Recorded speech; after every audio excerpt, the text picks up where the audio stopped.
cr101radio.com, podcasts, and more.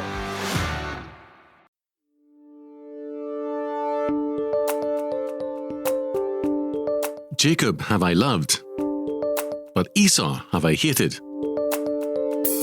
We've all heard of Esau, Jacob's brother, but do we really know who he is? Are we underestimating one of Scripture's great villains and enemies of the godly? I want you to see Esau as he really was, and then enable you to identify the Esau spirit in the people in your life. Recognizing the Esau spirit and coming to terms with the tremendous threat it poses to you is the first step to gaining victory over it and claiming your God-given inheritance. Hello, my name's Nathan, and this is God's World, God's Way, Episode 1 of Season 1. The life of Jacob, the man who wrestled with God and man and prevailed. This episode is sponsored by cr101radio.com, where you will find dozens of free audiobooks, ebooks, and podcasts for the discerning Christian. The question is, what was Esau really like? Esau fought. Rebekah, Jacob and Esau's mother, was so disturbed by the war going on inside her, Esau and Jacob wrestling each other inside her womb, that she cried out to the Lord for an explanation. Genesis 25:22. The children struggled together within her, and she said, "If it be so, why am I thus?" And she went to inquire of the Lord. Esau was not play fighting. So Esau fought against Jacob, and Jacob fought against Esau. This doesn't mean that Jacob was just as bad as Esau, however. Esau was fighting against God's chosen man Jacob. Romans 9:13 reads, "As it is written, Jacob have I loved, but Esau have I hated." Jacob was God's chosen one, his elect. In other words, Esau was militantly anti the chosen one of God from birth. Jacob, by contrast, was fighting the good fight of faith, as St. Paul said in 1 Timothy 6:12. We cannot be neutral, therefore, about Esau, and all the Esau's that surround us. Those who have an Esau spirit actively fight against God's chosen people to overcome them. Esau's victory would have been Jacob's defeat. As for the Esau's in your life, their victory is your defeat. What else do we know about Esau?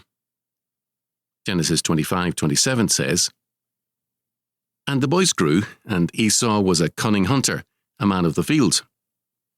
Cunning means skillful. He was a skillful hunter. How long does it take to become skillful in something difficult like hunting? Malcolm Gladwell, in the book Outliers, argues that it takes 10,000 hours of deliberate practice. How do we quantify 10,000 hours? It would be 417 days straight without rest, with no sleep, without even stopping to eat. Just hunting non-stop.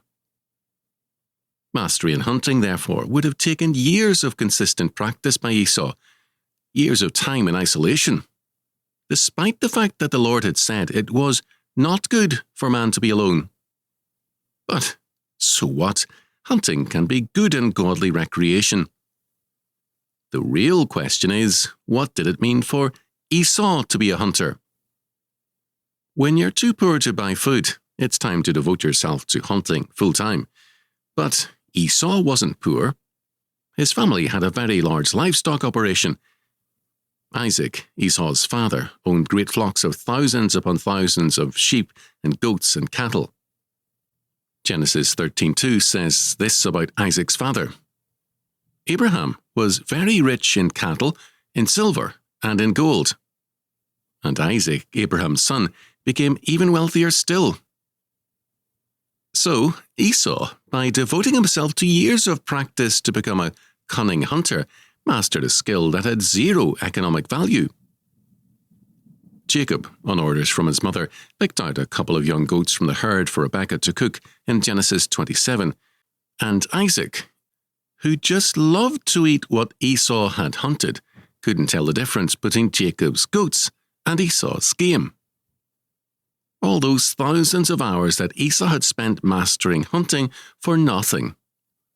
In other words, Esau wasn't serving anyone.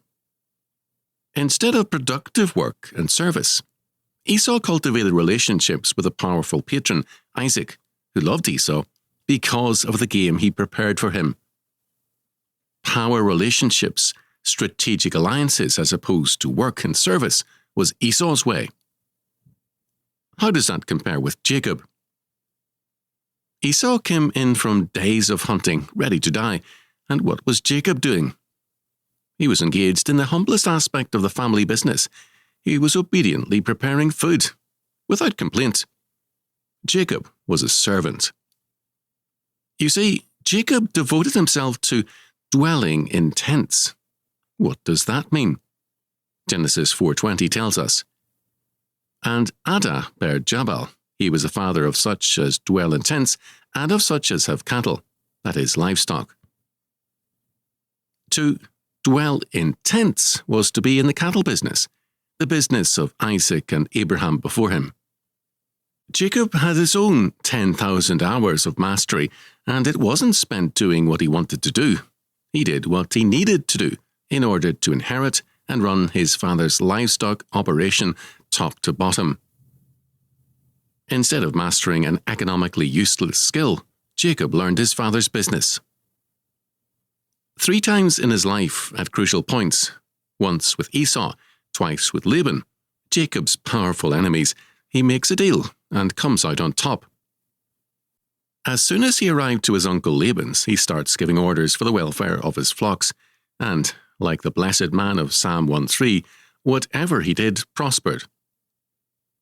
Where Esau coasted, confident of his powerful patron, Isaac's favour, Jacob assumed nothing and mastered every aspect of the business that duty and inheritance called him to.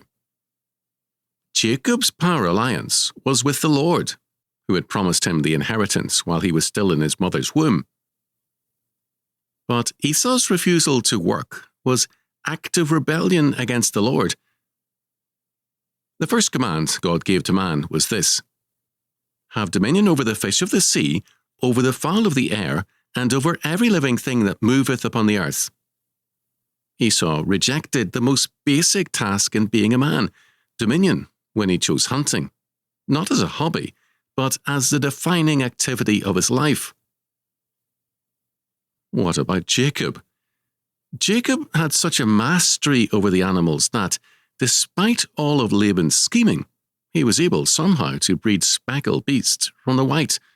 No one knows how he did it to this day. Jacob was a devoted dominion man. Jacob let the Lord define his life through accepting the yoke of the dominion mandate and accepting his lot in life in the livestock business. But what about Esau? The more we read the text, the more we uncover his rebellion at the birth of Jacob and Esau. Genesis 25:25 says, Now the first came forth red all over like a hairy garment, and they named him Esau. But there's no sin in being hairy. This carefully recorded detail indicates that Esau was marked from birth as being a wild man. What does wild mean in this context? Who else in the Bible was a wild man and a hunter? Genesis 16:12 says, And he will be a wild man, his hand will be against every man, and every man's hand against him.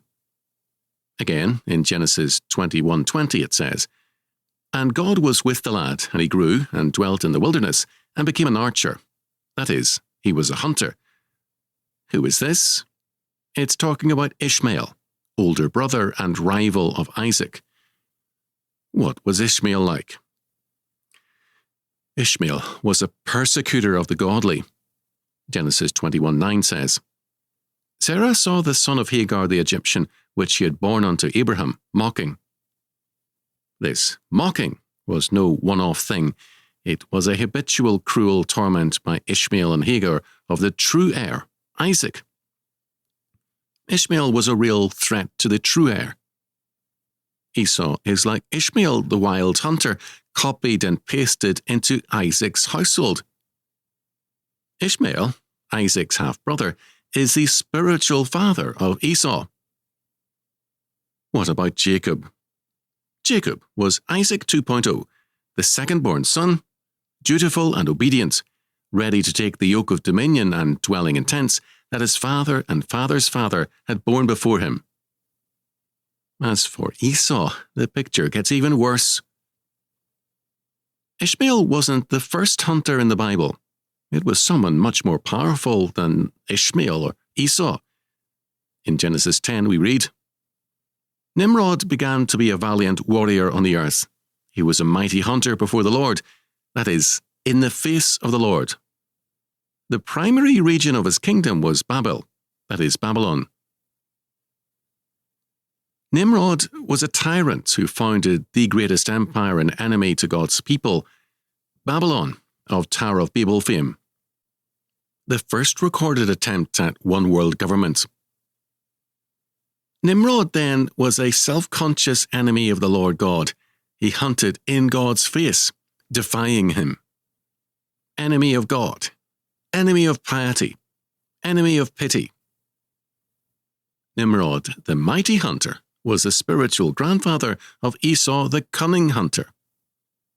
But can we really say that Esau was like Nimrod just because both were hunters?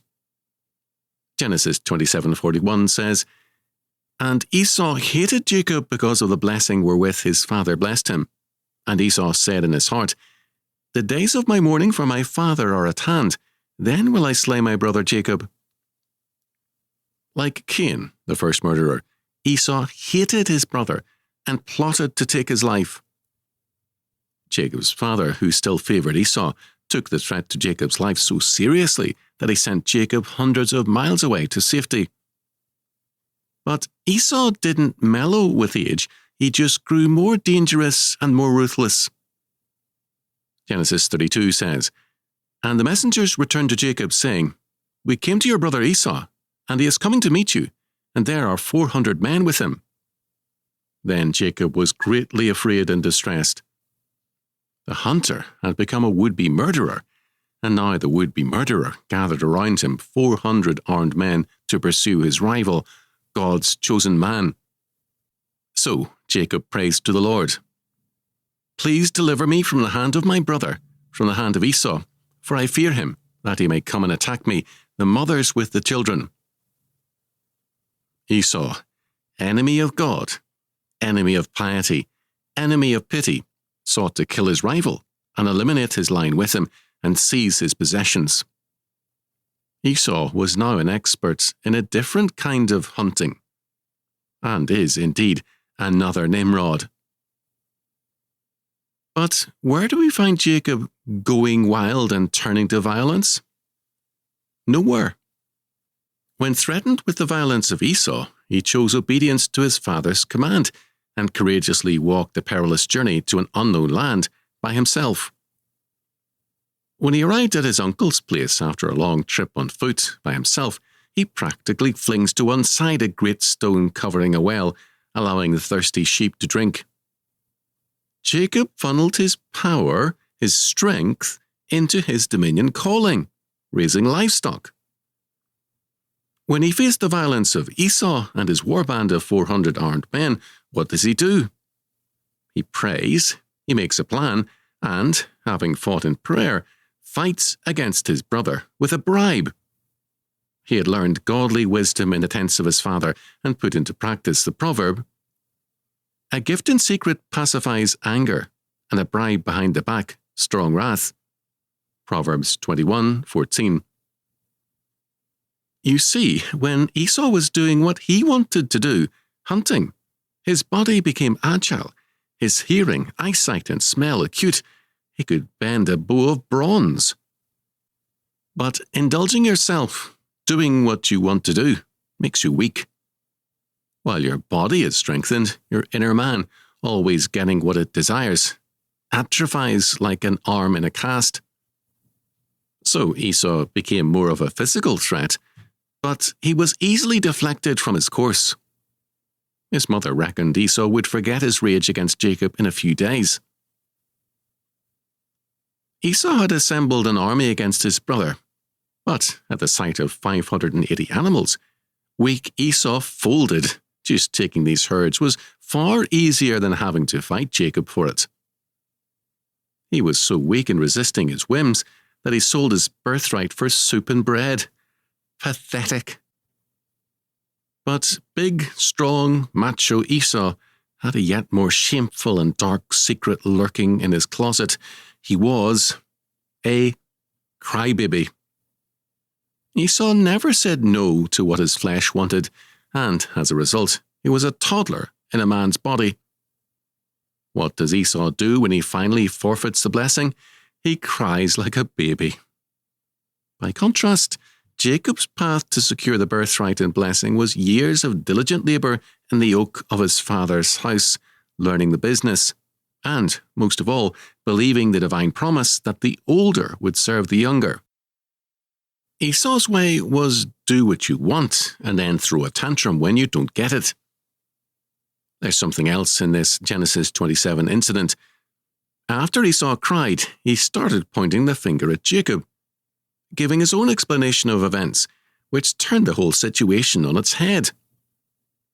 Esau says in Genesis 27:36, "Is he not rightly named Jacob? For he has supplanted me these 2 times. He took away my birthright, and now look, he has taken away my blessing." When he says that he was supplanted, he's simply saying, I lost to my younger brother. He calls it my birthright, and then my blessing. But the birthright wasn't his, it was Jacob's, as we shall see in detail in the next episode. The blessing, by prophecy, and by the evidence of Jacob's godly life, meant that the blessing belonged to Jacob. Esau was guilty of what he accused Jacob of, taking what was his. These themes carried on into his adult life, where he takes what he wants. Esau was a profane man and a fornicator, Hebrews 12 states, meaning if he wanted to satisfy his sexual lusts, he did so. He joined himself in marriage to 2 Hittites, steeped in the practice of sexual cult rites from an early age. Esau couldn't control himself for 5 minutes. While Jacob was willing to wait 7 years to build up the necessary bride price fit for the hard-working and incredibly good-looking Princess Rachel, Jacob had appetites too, as every man does, but funneled it into work and godly marriage. Ultimately, Esau was weak because he was profane. Profane means outside the temple. That is, he didn't believe in the power of God and his covenant on earth. He believed, rather, in the power and works of man. He strengthened his arm and his senses in hunting to be stronger than his brother. He allied himself with power, first of all pleasing his patron, Father Isaac, with his game, then in marriage, marrying into 2 Hittite families, doubtless powerful ones, given Esau's pedigree as the son of mighty Isaac, and marrying a daughter of Ishmael, the father of the Ishmaelite nation. Marriage was about alliances, not just about sex. Strength, for Esau, came from man. Esau knew the terms of the covenant that Isaac had blessed Jacob with, which included protection and a great many children. But Esau didn't believe in all that. Like Mao, who said, power flows from the barrel of a gun, he believed power flowed from the sword. So Esau sought strength in the sword, lots of swords, and with his 400-strong force of armed men, he believed he could easily overturn the words of divine prophecy and divine blessing on Jacob and Jacob's seed. Esau was the enemy of God's chosen son Jacob, and Esau was a serious enemy. Esau was at war with Jacob. Esau is long dead, of course, but Esau's spirit is alive and well. What marks an Esau? How can you identify the Esau's in your life? And Esau fights against the righteous to rob them of their God-given inheritance and preeminence. God told Rebekah, the older, Esau, will serve the younger, Jacob. Anyone who works to rob you of your inheritance, who says that you ought not to seek to rule on earth in your own little corner, are Esau's. They are dangerous people. They want to steal what God gave you. And Esau refuses to serve others in the marketplace. Instead, he is devoted to mastering his hobbies, whatever he likes doing. Anyone who spends his time mastering computer games for hours on end in solitude is an Esau. Whoever dedicates years of their lives to learning Tolkien lore are likewise Esau's. Those who recommend giving your childhood and youth to the Greek and Roman classics are Esau's. These are all Esau's. They are strangers to the service of others in God's name. Esau exchanged productive dominion work for power alliances. First of all with his father Isaac, and then in marriage alliances with the Hittites and the Ishmaelites. How many politicians have sought power and self-enrichment through backroom alliances? Your local and national governments are filled with Esau's. Weak people who join powerful fringe movements like Antifa to burn, loot, assault, and even kill their political opponents are Esau's. These are dangerous people. And yet, inexplicably, they are also zeros. They all seem like cardboard cutouts with no personality, non-playing characters. This is readily understandable when we think of Esau's life. Esau never cultivated his inner strength by saying no to his desires. His character never grew from the toddler stage. And so, the Esau's of our own day can't control their sexual appetites, are prone to fits of rage, can't stay on task without checking their phones, when faced with a setback, start sobbing uncontrollably. Esau's are emotional toddlers with grown-up bodies. When these Esau's fail in their endeavours, they accuse us of doing what they do all the time. Esau's stink of blatant hypocrisy. We are surrounded by such people, and they are useless and dangerous. The master sin of Esau was his profanity. He despised the things of God, and so the Esau's of our day snicker at Christ. They mock and deride holy things. They ridicule God's word, trust in their own power instead. Some even vandalize or burn down churches. Others attack and even murder pastors, priests, and ministers of religion. They parade about as if they owned the country. They make believe that the US or UK was never a Christian country, but was founded by other profane Esau's like themselves. They firmly believe that the future belongs to them, that they will forever be blessed with power.